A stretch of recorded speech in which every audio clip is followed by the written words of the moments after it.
We're in Bosque Bello, or Bosque Bello, depending on how it is correctly pronounced, I'm not sure.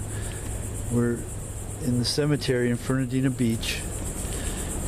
We're standing in front of the oldest known verified marker. They've been interring people on this ground since 1785. It's been officially opened as a cemetery in 1798. And again, this is the first burial. This person's name is, and I'm going to butcher it, Peter Bouissou de Nicar.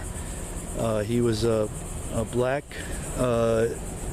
native of Cape Francis and a captain in the Haitian army, I guess. He was 56 years old. That is the oldest known burial. We looked around and finally found it. And I've really, to their credit, there's no flags or signs or anything saying this is what it is. You either find this and figure it out or you don't, and we did. So, yay for us. This cemetery is one of the oldest in the state, and it's just a phenomenal place. I mean, I can't even describe it. I'm not going to try to go through every stone or even every section. It's an enormous cemetery, number one. Number two, as is typical of current times, current burial practices, I should say, this area has stones. The old section has stones and markers. The others basically have just flat markers with flowers sticking out of them. That's the newer section, and that's how we apparently bury people these days. Not that I'm going to have anything to say about it, but for the record, if anybody's listening that cares, I'd like to have a great big huge statue of something looking over or something. I mean, it's just to have a little plaque on the ground, it seems sort of impersonal, but that's what we do. Oh yeah, and I don't want any of those engraved photographs either. So again, this is just incredible. We've got they've been burying people here again since the 18th century, the late 18th century. It's just a huge. St. John's is right behind where I'm pointing over here. We're on the edge of some huge factory. You can maybe hear that in the microphone. There's just constant roar of noise going on. It's a, I don't know, gas factory or some kind of factory.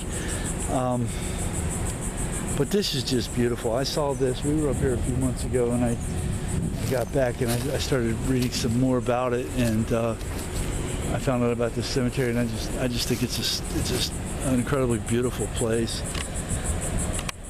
The noise notwithstanding, of course, but not enough hours in this day to film or photograph all of it. So I did want to see the oldest stone. Apparently, they're letting us put national Confederate flags on our veterans nowadays. They're not, apparently, or obviously I should say, the battle flag has been removed, and we're only using the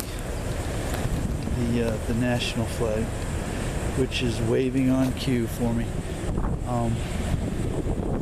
We have everything from brick and coquina, crypts and plot dividers, to slabs and again the monuments that I was talking about. Right there's one of them. Just phenomenal. I mean, it's overwhelming how astonishing this whole place is. The older part of it, it's probably 2 or 3 times the size going back over that way, over some hills over that way, that are the newer section, and that's where all the stones pretty much look alike. And then over to the right, it's all flat plaques. It's not, there's no real character to any of it. But anyway, so, and the old section goes way beyond there, way beyond that road, if you will. But we wanted to see at least the highlights, that we wanted to see the oldest burial, confirmed burial here. I'm sure, as with all cemeteries, there are burials outside of the boundaries burials. They may have even been washed away over time by erosion from the river, erosion from the river, and so on. So that's basically where we're at with this one. We're gonna continue to photograph it. We've been in here for about an hour now. We're gonna continue to photograph it. Oh, while I'm here, I wanted to highlight this if I could. This is an interesting, I think, section of the cemetery. The lovely research assistant agreed that she'd never seen anything like this, but this is the Sisters of St. Joseph's are buried here. This is a nun plot, which I think is just really cool. Sister, everybody, every one of these is the same, and every one of them is a nun, and every one of them has these beautiful little bouquet of probably fake flowers. Maybe they're not, maybe they're real, I don't know. They're pretty as heck though. And the same stones. And that is really cool. And some of these, well, here's one here, died 33 years old, 1877. She died 26 years old, 1877. And they died September 21 and 22, so there must have been some sort of one of those plagues or something, an illness that came through. 1880, 1839.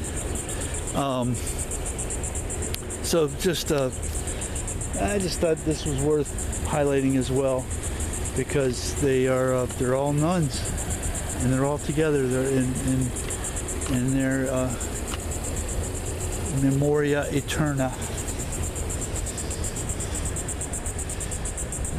All right, so we're gonna shut this down, and we're gonna photograph some more and explore some more, and then head on back to downtown while we got time before dark.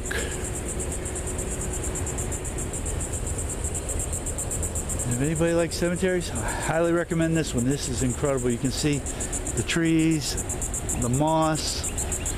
We're on the Atlantic, so we're getting, really good breeze. We're probably, the St. John's, or what would that be? Would that be the St. Mary's or the St. John's? That would be the St. John's. I'm sorry. River the heck river that is over there. And then behind us is, of course, the Atlantic. Not very far, a mile or two or three, whatever. Just, we're on the other side of that road and a few houses, and we're basically to the Atlantic. So it's just a beautiful place, a beautiful spot. So we're gonna continue to photograph it and explore it, and head on back. And for now, we're out.